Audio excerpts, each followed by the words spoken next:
கொள்ள பிரபாஸ் கதவம் சேனலை சப்ஸ்கிரைப் பண்ணி பெல் ஐகானையும் கிளிக் பண்ணிக்கோங்க.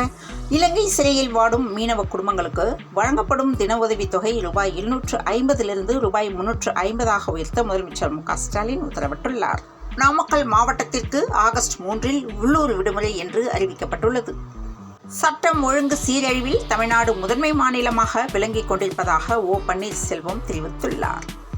சிவகங்கையில் பாஜக நிர்வாகி கொலை செய்யப்பட்ட வழக்கில் கைது செய்யப்பட்டிருந்த நபர் தப்ப முயன்றபோது போலீசார் அவரை துப்பாக்கியால் சுட்டுப்பிடித்தனர். மேட்டூர் அணையிலிருந்து 12,000 கன அடி தண்ணீர் திறந்துவிட வேண்டும் என்று அண்ணாமலை வலியுறுத்தியுள்ளார். வரும் 31 தேதிகளில் திருச்சியில் அமைச்சர் உதயநிதி ஸ்டாலின் சுற்றுப்பயணம் மேற்கொள்ளவிருக்கிறார். நரேந்திர மோடி 3வது முறையாக பிரதமர் ஆனதை ராகுல் காந்தியால் ஜீரணிக்க முடியவில்லை என்று வானதி ஸ்ரீனிவாசன் பேசியுள்ளார். தமிழ்நாட்டில் கல் விற்பனை பரிசீலித்து தகுந்த உத்தரவை பிறப்பிக்க வேண்டும் என்று அரசுக்கு சென்னை உயர்நீதிமன்றம் உத்தரவிட்டுள்ளது.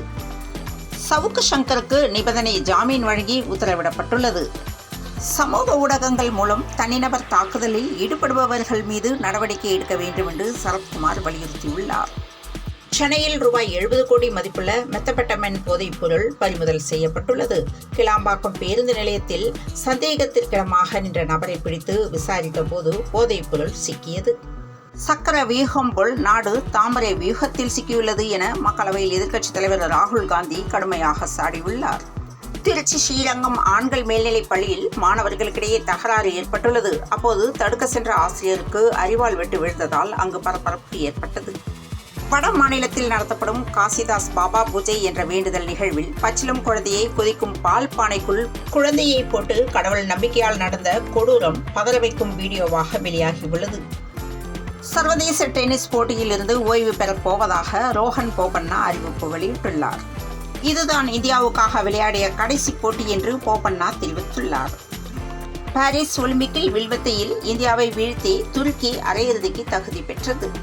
சென்னையில் இன்று ஆபரண தங்கத்தின் விலை ஒரு சவரன் 51,320 ரூபாய்க்கும் 1 கிராம் 6,415 ரூபாய்க்கும் விற்பனையாக உள்ளது.